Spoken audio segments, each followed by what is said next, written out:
Welcome back, guys, to Balls Deep's interview with Marion Santos, episode 5. We're excited to be back here with 13-1 featherweight. Marion just recently won the quarterfinal round on The Ultimate Fighter. Episode just aired. What's it like to finally see your episode air? It was good, and before that, thanks for saying my name right. Everybody here in the US say Myron, and in Portuguese it's Myron, and you said it right, so thank you for that. And it was very good, man. I could see a lot of mistakes, a lot of things that I didn't remember.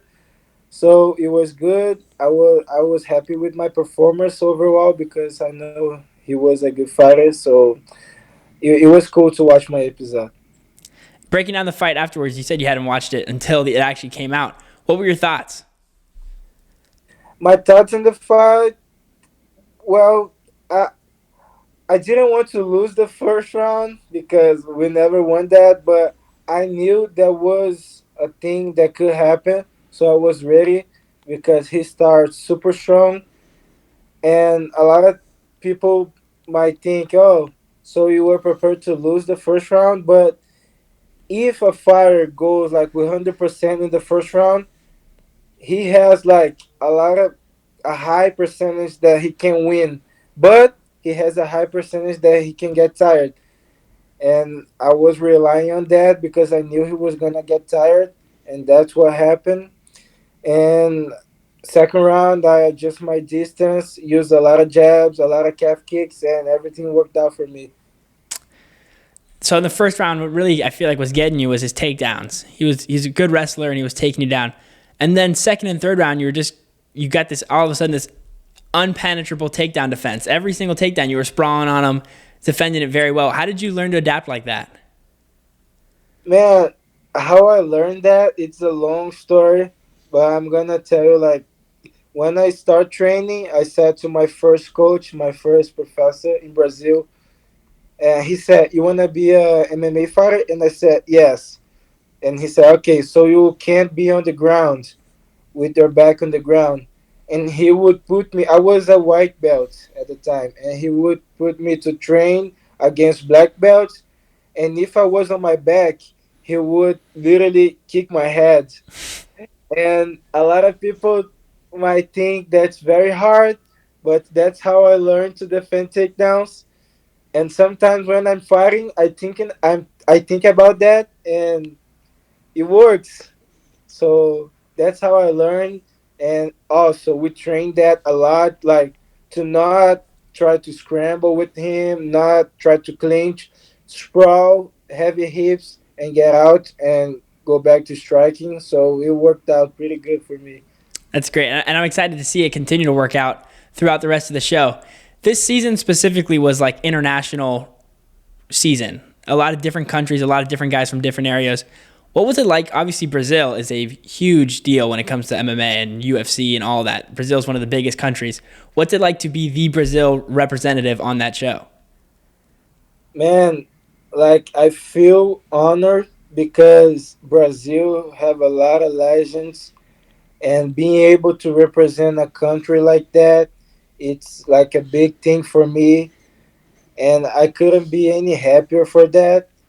And I really do believe that I can represent Brazil among all the stars that Brazil has. So it was amazing, and I'm looking forward to keep like representing Brazil good, fighting good for Brazil. So yeah, it was very good. And why is it important for a young guy, young fighter like you, to get onto a show like The Ultimate Fighter? Man, I think it's important because I can show people that at a young age you still can go to a big show like the Ultimate Fighter, and especially for me, I can show to people in Brazil that have come from places like the place that I have come from, that you can get to the UFC, you can get to the Ultimate Fighter, you can get to big stage. So it is very important to me at a young age to represent Brazil and show people that they also can do it. That's awesome. It must have been an honor when you first got the call. Oh yeah, man. Yeah. Also, this is also a great story because I was in the running, and after a couple weeks, I wasn't in the running anymore because I was having a lot of personal issues with management, with coaching, with everything. And like we went like to the hotel for the pre-selection, I think on Monday, and I think on Friday they called me again. So like, I wasn't ready. Like I was training, but I wasn't like ready for the Ultimate Fighter. So everything happened so fast, and it was a crazy call, but yeah, I made it. And was it like you said you don't feel you weren't ready? Was it intimidating when you first got to that house and seeing all these guys? Did you feel like you might not be able to handle it, or how did that feel? Man, when I first got to the house and I saw that Cooper was there, I was already like, fuck, like I'm gonna lose this thing because Cooper, he beat a guy that beat me in Muay Thai in Brazil 2019. This guy that beat me in Muay Thai, he's a jiu-jitsu fighter. He's a grappler. And Cooper beat him on the ground. So I thought, bro, I'm fucked if I fight with this guy. And the first matchup, Cooper and Myron. So it was like a lot of things. Like Cooper has the same style that Dan Argueta, the guy that beat me, my first loss and only loss. He has the same style. So it was a nightmare. But that like gave me a lot of strength to train like a crazy guy. So that's why I was like confident in my cardio because I trained so much.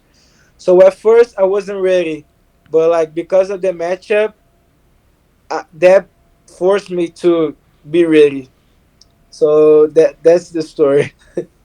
And I feel like going into the house, you were on to Team Grasso. That helped. And I was talking to Robert Valentin and Amran Shaban about that team, like that special group. Did you feel any special connections to Team Grasso and the guys around you? Yes, man. It was like I feel like they are family to me now. Every time I see them, I hope we can spend some time together. At first, I was like, fuck all these guys. I'm not gonna be friends with any of them. So after a couple days, we're like family, like real friends. Like we're friends since we are, I don't know, young.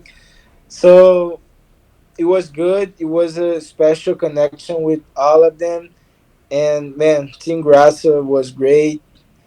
And I just love these guys, Alexa, her team, everybody. So it was great to be on Team Grasso. Robert Valentin, when your episode was airing, posted, "Go watch my little brother fight tonight." You guys seem to have like a really tight connection. You know, he's cage side. Where did that start? Man, I don't know. It just happened. Like it was very natural. Like I don't know. He liked me. I like him. So it was a very natural thing that happened. We really became good friends, good brothers.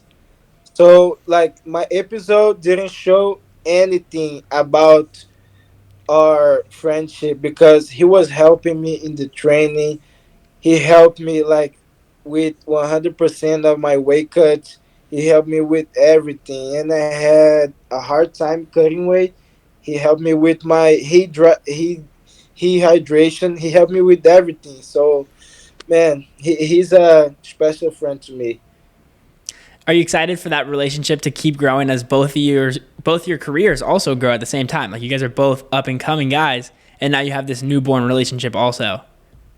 Yeah, man. I'm looking forward to go to Thailand to visit him and train with him, and for him to come to Vegas too. We are always texting each other, doing video calls, and man, I think we'll be friends until the end. Like we'll be always texting each other, so he's a good friend for me. Maybe one day you get his tattoos on your chest also. You guys can have. Yeah, that's not a bad idea. That's not a bad idea, but. I don't know. I think I'm done with tattoos. I have like this already. Oh, Wait, nice, nice. yeah, I have this, and also in my arm, and it's too painful. I hate needles, so That's exciting though, and it's cool to see all you guys like seem like family, and all you guys kind of have one common thing is Alexa Grasso is your coach. And I want to talk to you about her training because I was talking to Robert also, in that it wasn't really about like physical training, but more mental with Alexa Grasso, like how to carry yourself throughout the training, rather than how to actually technically fight. Is that true? How was that? um, the way that I see, it's like she would like always support us, good, give good words and things like that. But we were like free to train whatever we want. Like I was gonna train with Cooper, I was gonna fight with Cooper, and she said she would always say, "What you want to train today? I think it will be good if you train takedown defense. But what you want to train?"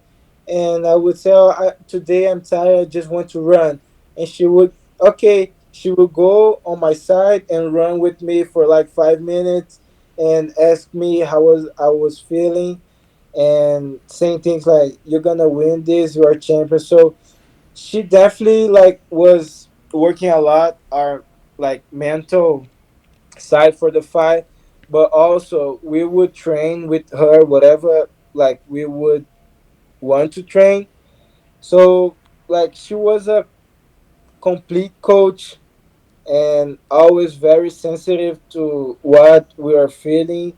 And man, I couldn't be any happier. Alexa is a great person, and I just love that girl. And yeah, she's great.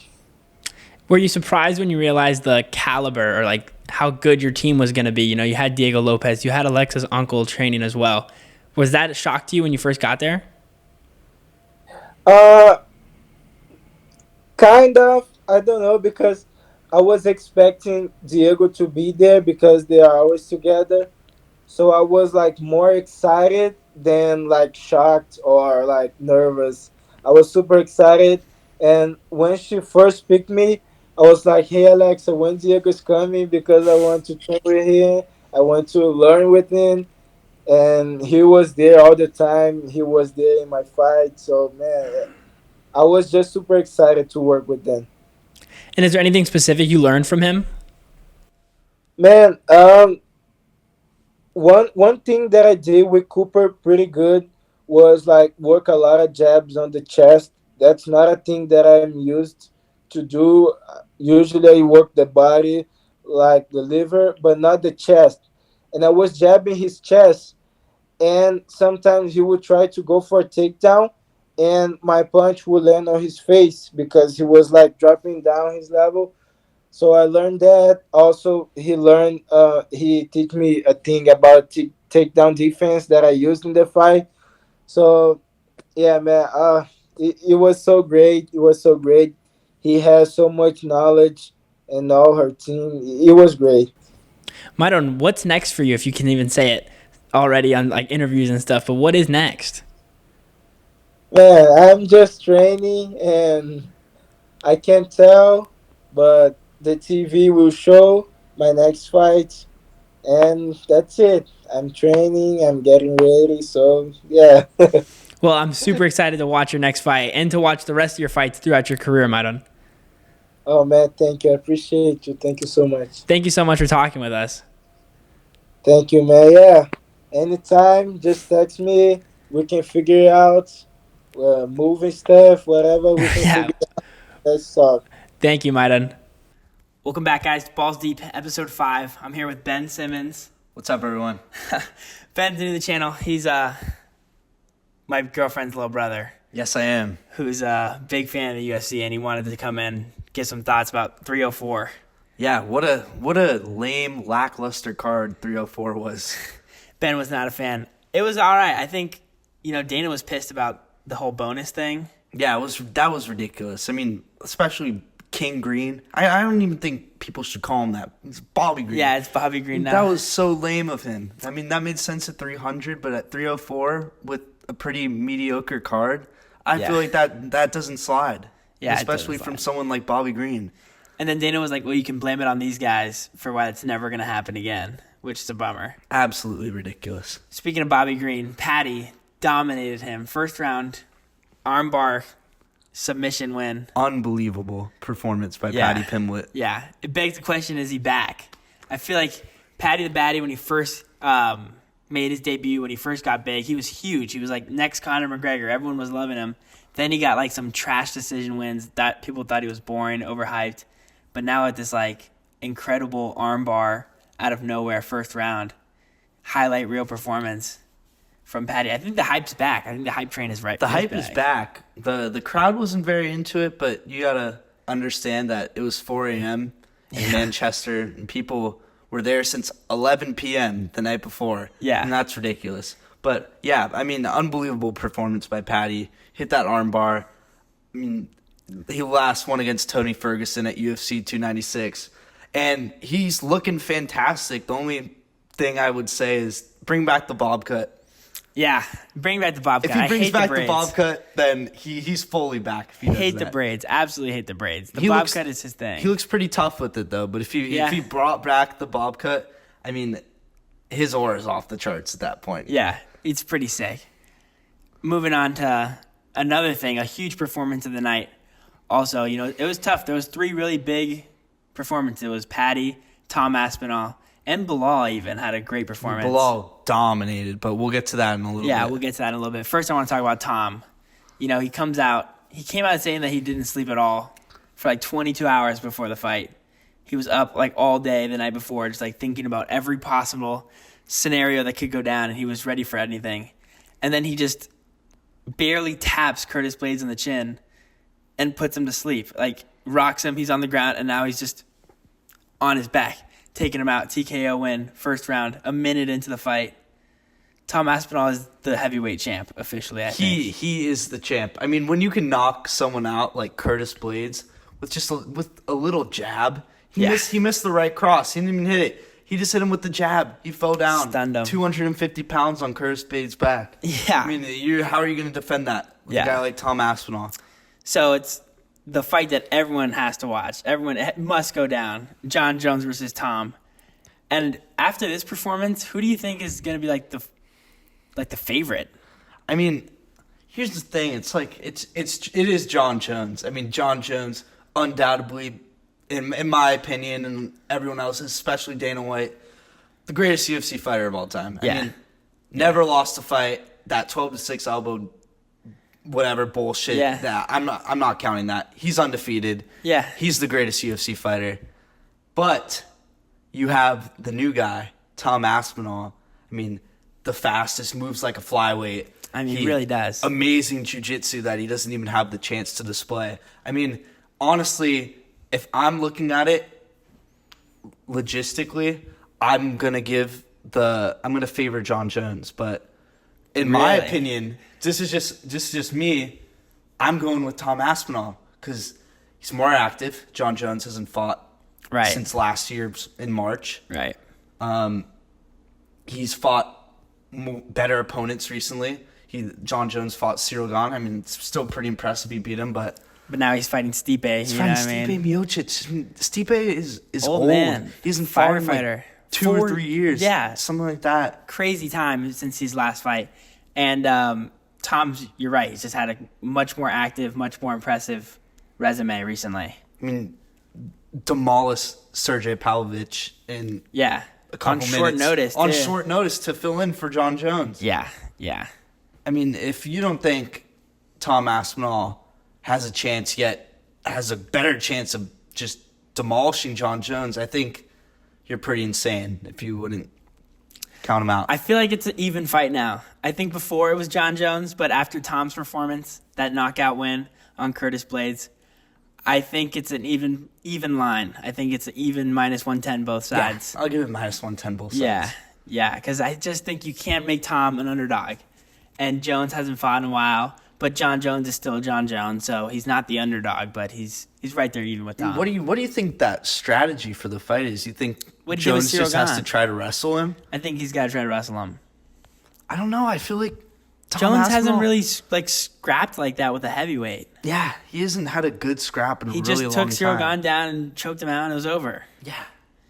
And I think that's his plan with every heavyweight. I think that's what he'll do with Stipe. I don't think he can do that to Tom, though. Tom has that jiu-jitsu background. He's a black belt. I know. We haven't been seeing it been displayed yet. Right. He's got a couple submission wins, but nothing at a high level yet. Yeah. Because his last, 4 fights total time last around 338. Yeah, it's ridiculous. Yeah, his fights end too quickly. No one's like him. There was some obvious picks this weekend, like Paddy by submission, Tom -1. Dude, you were mad about that Paddy by submission. I know. I should have made that my prop pick of the week. And Tom Aspinall by KO was obvious too. Yeah, I mean, I called that under half a round. Yeah, I could have hit that prop, made a quick little buck for myself. But you know what? Didn't think. Well, you're too young to bet. Yeah, too young. Don't bet. Do that. But obviously the big headline of the night: Belal Muhammad and New. Wow, what a world we live in. Remember the name. What a performance by Belal Muhammad. I mean, I really didn't think. Me and Andy talked about it on a couple pods ago that he was training with Khabib, and we really didn't think it would affect the outcome of the fight all that much. Andy literally said that. Like, he said, is it a big deal? Yes, but will it change the outcome of the fight? Not really. And here comes Belal slamming Leon on his head, mauling him in the cage, like completely handling the fight. I think he had 8 or 9 takedowns. I forgot the exact number, but it was somewhere around there. The crotch slam. That was unbelievable. He just had him against the cage, picked him up, just dropped him right on manhandling him. Leon destroyed him. Leon was like the prime example of the 5 a.m. thing, I think. I hope. I mean, he looked dead. He looked dead from round 1. He looked dead. He looked destroyed. I mean, it was tough to watch, especially someone like Leon Edwards knowing how dominant he is. Top 5 pound for pound. You think he could have won that fight if there's like 10 seconds left? Extra? Dude, he hit the elbow at the end. Cracked him open. That was close. That was a scary sight to see for Belal. Yeah. I think Belal had that in the bag, though. He dominated. Good for Belal. I've been kind of a fan of Belal since this whole, like, people hating on him, even though he's got the 10-fight win streak, you know? I'm a fan of decision wins are just as, like, whatever. They're still wins. And he's on this crazy win streak now, and he's kind of done everything he said he would do in the UFC, which is pretty impressive. But looking ahead for him, do you think he'll win his next? Do you think he'll even carry the title more than 1 or 2 fights? I mean, you have a guy like Shavkat Rakhmonov, and who's beating Shavkat? I mean, yeah, he's a monster. He's not very active, but he's also injured. But Shavkat is the guy right now. I'm interested to see if they do like a title, like a contender killer, whatever that match is called. Oh yeah. The title eliminator match, right? Like they're doing for Sandhagen and Nurmagomedov this weekend, right? Before Belal fights Shavkat, like I feel like he has to fight one more person before he gets Belal. I mean, but Belal wants to fight at the end of the year, so maybe he just rushes into a match with Shavkat. Yeah, I mean, I feel like it's very risky to just jump in there against Shavkat with him being so dangerous and everyone knowing he murdered Wonderboy. Yeah, and that was a tough sight to see. It's an old Wonderboy, though. Yeah, it's an old Wonderboy, but you love Wonderboy, and it was just a hard thing to see. I mean, a lot of people don't know, but he hurt his ankle in the middle of that match. Right. And he's still dominating. No, Shavkat's legit. I think Shavkat would be a huge test for Belal. But Belal's legit. I think people are sleeping on how really seriously good Belal might be. He's on a 11-fight win streak now after beating Leon Edwards? I mean, yeah, that's 11 fights in any promotion is ridiculous. I mean, he's got big wins. Like Gilbert Burns is in there. Leon Edwards is now in there. Anyways, Leon loses. He'll probably plummet down the pound-for-pound rankings. What's next for him? Belal said that he'd have to wait 3 years for a rematch. I think that's just Belal being a dick. That's ridiculous. Yeah, Belal's being a dickhead. Yeah. Dana White said he's going to give Leon Edwards time to rest and recover, but I don't know. Maybe he'll get a title eliminator fight.